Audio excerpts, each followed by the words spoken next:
Hello class 7 children. So we will continue with civics, the chapter 12, the constitution and the preamble.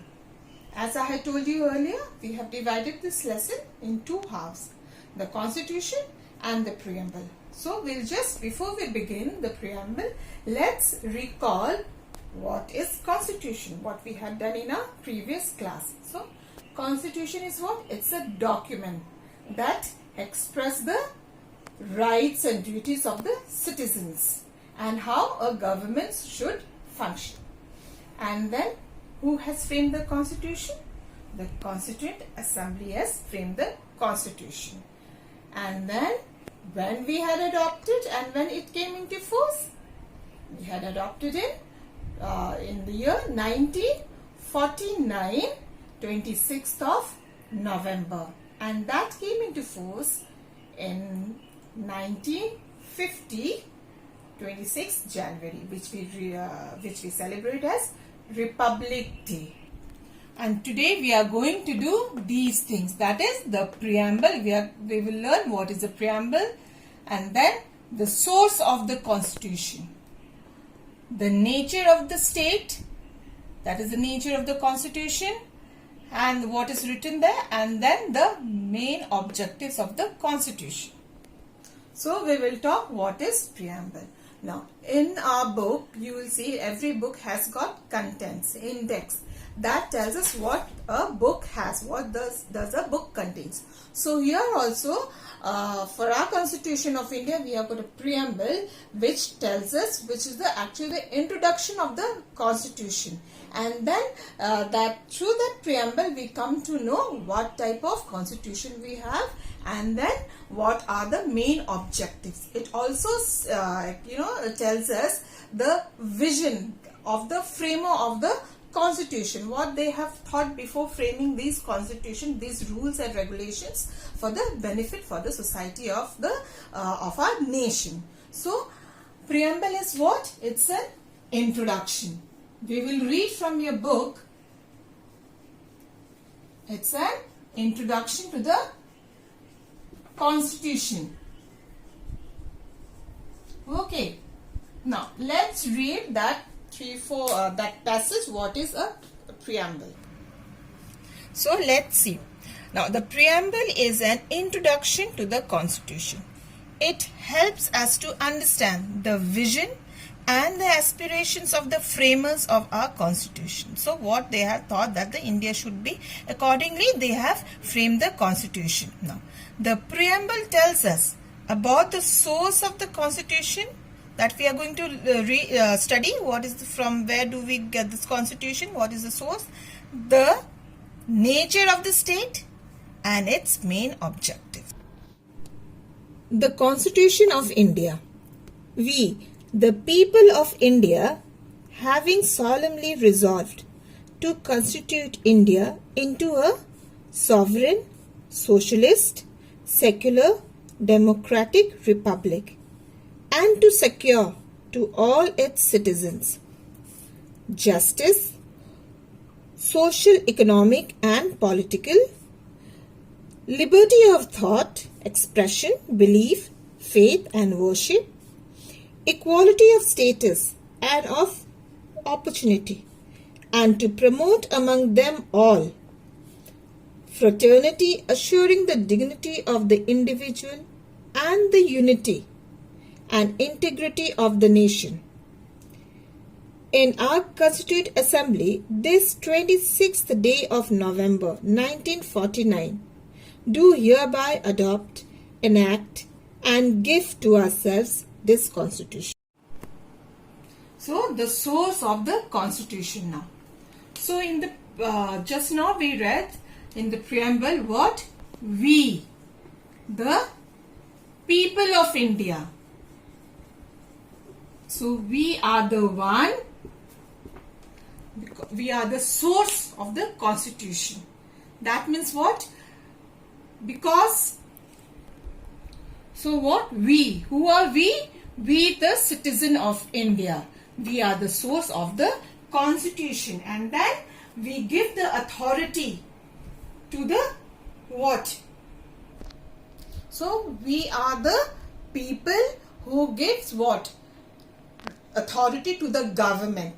Why? Because we elect them, right? So as it is written here, we, the people of India. This implies that the source of the constitution is the people of India. We the citizens, all of us, okay? The authority of the government of India is derived from the people. So we give power to the government and so that the system runs smoothly. And the constitution therefore reflects the wishes of the people. It is not imposed on us by any foreign power. So now we move to nature of the constitution. As it is written in the preamble that having solemnly resolved to constitute India into a, these are the words. We want to make India into sovereign, socialist, secular, democratic and republic country. So now let's understand what do you mean by these terms. What do you mean by the term sovereign? Sovereign is what? Freedom. Okay. So India is what? India is an independent country. It's free from any foreign control. No foreign country comes and interfere in the matter of whatever happens within our country, within this nation. So no foreign powers interferes in our internal matters or with our external affairs of our country. And also what? India is totally, completely free from foreign control.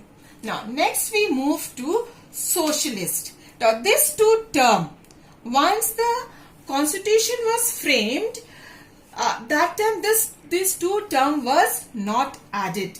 Now, later on they realized that in December 1976. So, in year 1976, these two term was added in the constitution because they realized that these two terms should be added. Why? Because our country is what? In our country there are different types of community, different religion. So to practice equally, they should not be, these two terms should be added and then justice should be given. So let's read now from your book. So socialist. This term was added to the preamble in 1976 for the Second Amendment Act. That means what? This was, as I told you, this was later added to the constitution and it was again revised to promote socialism in India. This involves fair distribution of the country's wealth among all sections of the people. It means providing equal opportunities to all in order to bridge the gap between the rich and the poor. So, if equal distribution is given to the people, so there will not be any gap between the rich and the poor. That means what? Equal. They will be treated as equal. So, socialist. This term was added to the preamble in 1976, 42nd Amendment Act. So, by adding this, the constitution was revised to promote socialism in India. This involves what? Fair distribution of the country's wealth among all sections of the people. It means providing equal opportunities to all in order to bridge the gap between the rich and the poor. That means what? That means what? Whatever resources or the wealth the country has, it distributes among the people equally. So there's no discrimination among what? Rich and the poor. Now let's see the secular. What do you mean by the term secular? So this term was also added to the preamble in 1976. A secular state is one. What do we mean by secular? Now in our country we see people of different religion, right? So what? It is not only India is a vast country with different religion in our country. So secular means what? Giving opportunity, giving that freedom to all the community to practice their own rituals, their own rites. So that is why we are what? Secular country. Now let's read from your book. So a secular state is one which does not have an official or state religion. There's no one religion which is dominating in this country. Okay, everyone is equal. Does not discriminate against anybody on the grounds of religion. Does not favor or promote any particular religion. Guarantees the freedom of every individual to profess, practice and propagate his or her own religion.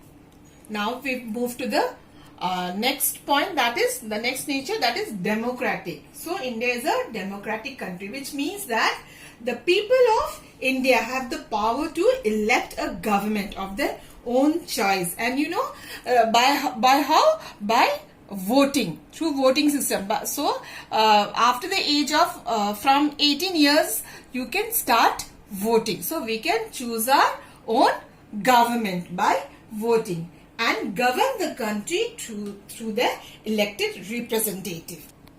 So a democratic government is what?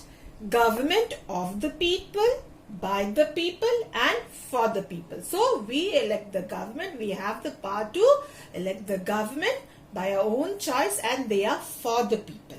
Okay, now we move to the next one, that is the republic.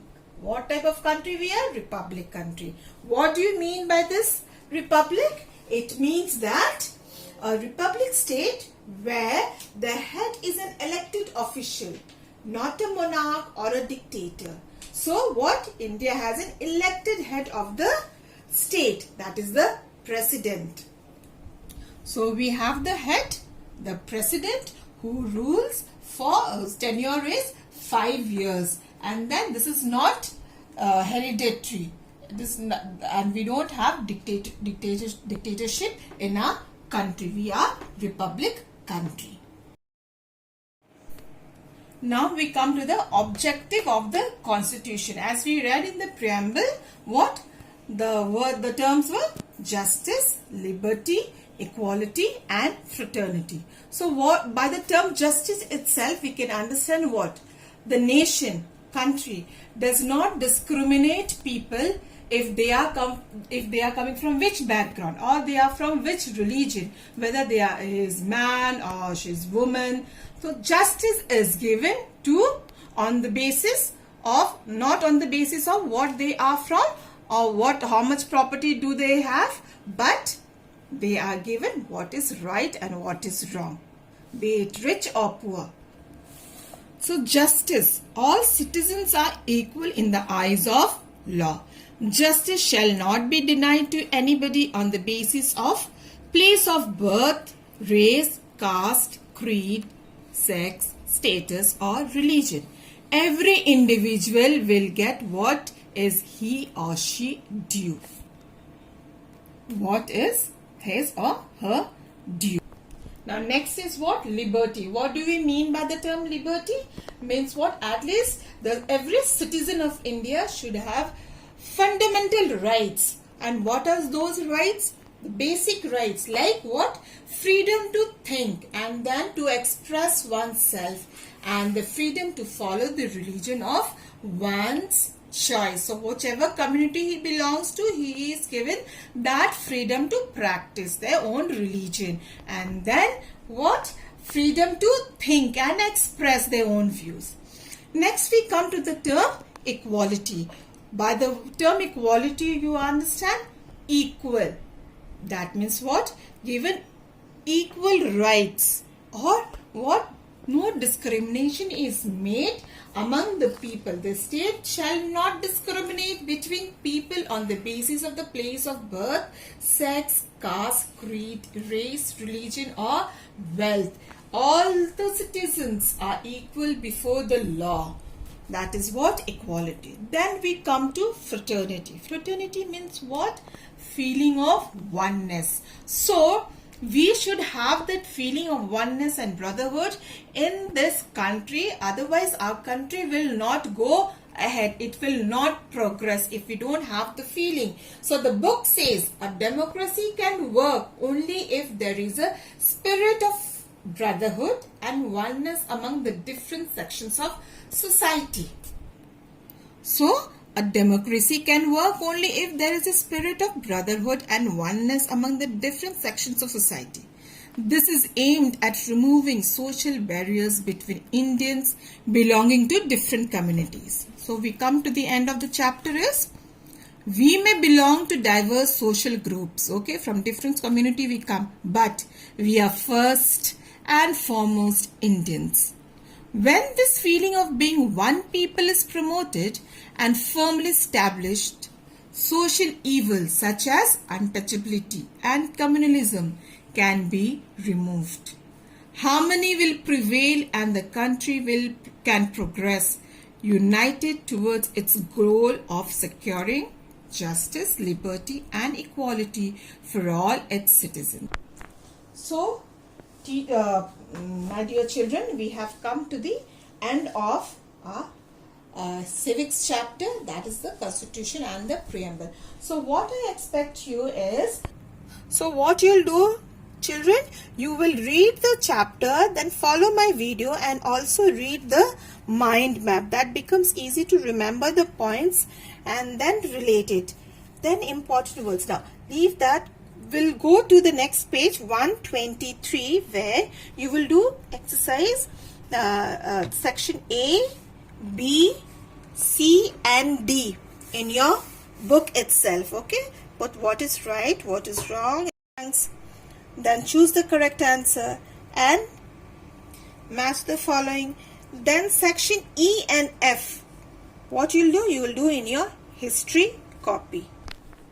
So we are over with the chapter, civics chapter. Now you will just read, understand and then do the work that I have given the assignment in your history copy. And if you have any problem, please comment in the comment box and send me a mail, any problem. Thank you dear children.